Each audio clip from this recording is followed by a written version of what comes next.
Mechanism पढ़ते हैं ल्यूटियोलाइसिस का। ल्यूटियोलाइसिस का मैकेनिज्म क्या पढ़ना है बता दिया आपको। Oxytocin by corpus luteum release होगा, उसके बाद पीजीएफ2 अल्फा बन जाएगा। कौन बनाएगा पीजीएफ2 अल्फा को? एंडोमेट्रियम बनाएगा। क्यों? क्या क्या होता है यहाँ पे? कोक्स होता है इसके पास, ठीक है। अब ये होगा कब? 16वें दिन पे निकल रहा है ये, सॉरी, 16 डे पे क्या होता है, एंडोमेट्रियम के अंदर ऑक्सीटोसिन के लिए रिसेप्टर बनना शुरू हो जाते हैं, ठीक है। रिसेप्टर बनना शुरू हो जाते हैं 16 डे पे। Begin to form in the endometrium in the ruminants. Ruminants की बात कर रहा हूं यहाँ पे। अब ये रिसेप्टर बनेंगे तो जाकर के वो सिग्नल भेजेगा, पीजीएफ2 अल्फा में कन्वर्ट होगा और वो डिस्ट्रॉय हो जाएंगे। रिसेप्टर तो बनते ही बनते हैं बेसिकली, ठीक है। क्योंकि पार्चुरेशन के टाइम पे भी तो ऑक्सीटोसिन वाले रिसेप्टर चाहिए होंगे ना वहां पे कॉन्ट्रेक्शन कराने के लिए, तो बनेंगे बनेंगे, ठीक। कॉर्पस ल्यूटियम की बात करते हैं अब। कॉर्पस ल्यूटियम से ऑक्सीटोसिन रिलीज हुआ, कहां पे गया? ऑक्सीटोसिन रिसेप्टर्स पे। कहां पे बने थे ये? यूट्रस के ऊपर बने थे, एंडोमेट्रियम लेयर के ऊपर। कौन से दिन बने थे? 16वें दिन बनना स्टार्ट हो गए थे। क्यों? जब ये 16th डे पे बने हैं तो मेरे को बताओ, क्या 16 डे पे ही वो रिग्रेस हो जाएगा क्या कॉर्पस ल्यूटियम? बहुत ज्यादा बन गए तो बात अलग है, बट 16 डे पे तो रिसेप्टर आ रहे हैं, तो उससे पहले तो कॉर्पस ल्यूटियम रिग्रेस या उसका लाइसिस हो ही नहीं सकता है। क्यों नहीं हो सकता है भाई? क्योंकि रिसेप्टर ही नहीं है ऑक्सीटोसिन वाले। कॉर्पस लुटियम ऑक्सीटोसिन रिलीज कर रहा था तो उससे क्या बन रहा था? उससे पीजीएफ2 अल्फा बन रहा था, उससे रिग्रेशन हो रहा था। तो 16 डे को तो ऑक्सीटोसिन को लेने वाले रिसेप्टर ही खुद बनते हैं, और रिसेप्टर 16 डे पे बन रहे हैं, तो उसके बाद ही रिग्रेस होगा ना कॉर्पस लुटियम, तो 17 18 डे पे होगा। तो यही बात बोलना चाह रहा था आपको मैं। कॉर्पस लुटियम से क्या रिलीज होगा? ऑक्सीटोसिन। ऑक्सीटोसिन रिसेप्टर पे जाएगा, वो किसको स्टिमुलेट करेंगे? साइक्लोऑक्सीजनेज एंजाइम को। एंड इट रिजल्ट्स इन, इससे क्या होगा?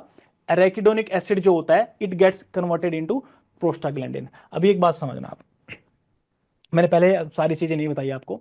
ये जो एराकिडोनिक एसिड होता है ना, ये कोई बाहर से नहीं, डाइट से लेना पड़ता है अलग से। जो आपकी सेल की मेम्ब्रेन होती है ना, जो फोस्फोलिपिड्स होते हैं, उन फोस्फोलिपिड्स में ही ये एराकिडोनिक एसिड भी होता है। तो बेसिकली साइक्लोऑक्सीजनेज एंजाइम जब स्टार्ट हुआ, ऑक्सीटोसिन आया, रिसेप्टर ने लिया, उसके बाद पूरा मैकेनिज्म, मशीनरी चालू हो गई है। ऑक्सीटोसिन की वजह से प्रोस्टाग्लैंडिन बना है ये मैं बोल सकता हूं, लेकिन ऑक्सीटोसिन से प्रोस्टाग्लैंडिन बना है ये बात गलत है। But it's a part of chain. वहां तक मैसेज भेजा, वो अपनी शॉर्ट स्टोरी थी, वो लॉन्ग स्टोरी शॉर्ट थी, अभी पूरी लॉन्ग स्टोरी बता रहा हूं। ऑक्सीटोसिन आया, रिसेप्टर पे गया। रिसेप्टर पे आने के बाद क्या हुआ? सेल के अंदर जो साइक्लो ऑक्सीजनेज एंजाइम था वो स्टिमुलेट हुआ। किसकी वजह से? क्योंकि ऑक्सीटोसिन का रिसेप्टर रिसेप्टर ने सिग्नल भेजा, तो कोक्स एक्टिवेट हो गया। इस कोक्स ने क्या किया? जो एराकिडोनिक एसिड होता है ना, उस एराकिडोनिक एसिड से, लिनोलिक एसिड भी आ जाता है इसके अंदर, लेकिन एराकिडोनिक मेन होता है, एराकिडोनिक एसिड से पीजीएफ2 अल्फा को बना दिया। तो फॉर्मेशन किसकी वजह से होता है? कोक्स एंजाइम की वजह से। किसको कन्वर्ट करता है? एराकिडोनिक। सिग्नल कहां से आता है? ऑक्सीटोसिन से। वो कहां से आता है? कॉर्पस लुटियम से। ठीक है सर। अब देखो, PGF two alpha is drained through utero ovarian vein. क्या ये बात सही है क्या?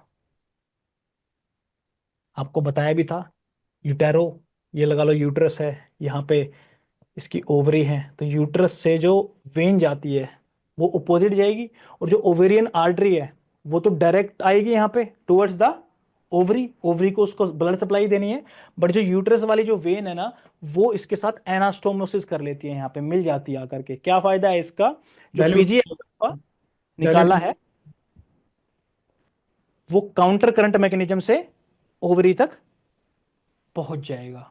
अगर ये डायरेक्टली वेन से जाता और ये वेन यहाँ पे एनास्टोमोसिस नहीं कर रही होती, तो पीजीएफ2 अल्फा पूरी बॉडी में सर्कुलेट होने लग जाता, सिस्टमिक सर्कुलेशन में चला जाता, उसका कंसंट्रेशन इतना कम हो जाता कि अगर वो आ भी जाता बाय चांस यहाँ पे, तो भी रिग्रेशन नहीं करवा रेसिस्ट। पाता कॉर्पस ल्यूटियम का, ठीक है। तो यहाँ पे ये बोलना चाह रहा है किसके थ्रू होता है? यूटेरो ओवेरियन वेन। काउंटर करंट क्यों बोल रहे थे? क्योंकि आर्टरी यूं जाती है ओवरी की तरफ और यूट्रस की वेन यूं जाती है, इंफीरियर वेना कवा से ऊपर की तरफ जाएगी ना वो, ऊपर की तरफ, ठीक है। तो इसलिए काउंटर करंट भी बोल रहे थे इसको। Close proximity of ovarian artery and utero ovarian vein, इनकी क्लोज प्रोक्सिमिटी में होते हैं, मतलब पास पास होते हैं, तभी तो एनास्टोमोसिस हो रहा था ना। पूरा डायग्राम बताया था मैंने आपको, बार बार नहीं डिस्कस करेंगे इसको।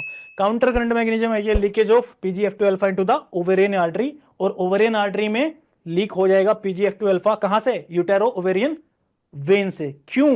क्योंकि यूट्रस के अंदर ही क्या बन रहा था? कोक से, एराकिडोनिक एसिड से पीजीएफ2 अल्फा बन रहा था, और वो पीजीएफ2 अल्फा यूट्रस में बन रहा था, तो यूट्रस से जाने वाली जो वेन थी वो वहां पे जाएगा और उससे वो ओवेरियन आर्टरी से एनास्टोमोसिस करता है, वहां पे डालेगा, तो कॉर्पस ल्यूटियम का रिग्रेसिस हो वो रिग्रेशन हो जाएगा।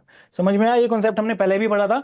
बट यूट्रस से क्या ऐसा जा रहा है, पीजीएफ टू अल्फा जा रहा है, ऑब्वियस सी बात है। वो बन कैसे रहा है अभी समझ में आ गया होगा आपको होपफुली। चलो भाई।